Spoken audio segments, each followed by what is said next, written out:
When we hear the word capitalism, we usually think about greedy bankers or CEOs who are trying to rip everyone else. They care about nothing but making themselves richer. They got their yacht, private jet, and a palace maybe. But that isn't enough. Their greed is bigger than the entire world. I mean, capitalism is the reason why we have income inequality, so much poverty around, and yet surprisingly, capitalism is the system that governs the entire world, except few countries. There are a lot of misconceptions going on around this system, but the main question is, why does it make some people rich while others extremely poor?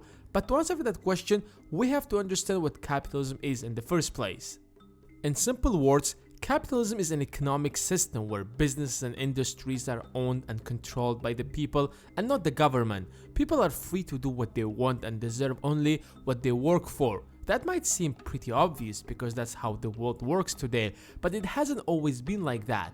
In fact, for much of history, everything in the country was controlled by the state, directly or indirectly. We had communism, socialism, feudalism, you name it. But the only one that seems to work so far is capitalism.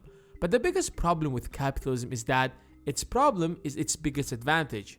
In the free market, there are no limits to how big you can grow. It all depends on how creative you are and how hard you work, because capitalism promotes competition. In the free market, people choose which companies succeed and which ones don't. So businesses constantly have to improve their products and lower their prices in order to be more competitive. If there is only one shop that sells bread, for example, they can set their prices as high as they want because people have no other choice but to buy from them, since bread is a necessity. But what if there are two shops that sell the exact same bread? If one decides to raise their prices, people will simply go to the other shop. So in order to attract as many customers as possible, each shop will try to keep their prices as low as possible. Now imagine if there are 10 shops that sell the exact same product. The competition gets more difficult. Instead of competing with only one business, you have to compete with another 9. So if you don't constantly improve your product or produce it at a cheaper price, you might be out of business. Take an example of smartphones. Today, for just under $200, you can buy a much more advanced and better phone than you could for $500 just 5 years ago, since more and more companies are entering into this industry.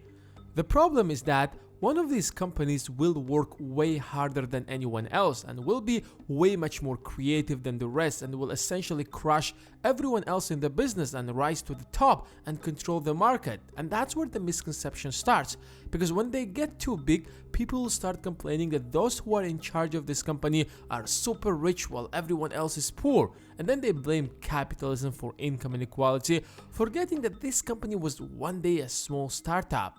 Take an example of the world's most valuable company. It had to work for more than 30 years before getting to the position that they are today. Most people want a comfortable life and aren't ready to sacrifice what it takes to build such a company, for example, because complaining about it is way much easier. Don't get me wrong, I'm not trying to say that over here are innocent angels. Most companies have been involved in the most nastiest lawsuits you can think about to get rid of their competitors. But that's how the business works. It's a war, but in a different form. But the idea in general is that free market or capitalism isn't perfect and a lot of people might not like it. But in practice, it seems like it's the only one that works with us, at least for now. It simply rewards those who work hard and smart, while impoverish those who are lazy.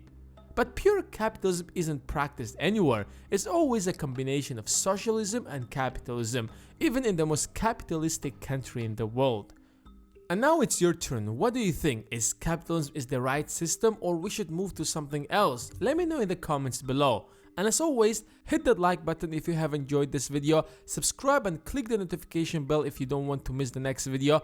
Thanks for watching, and I will see you in the next one.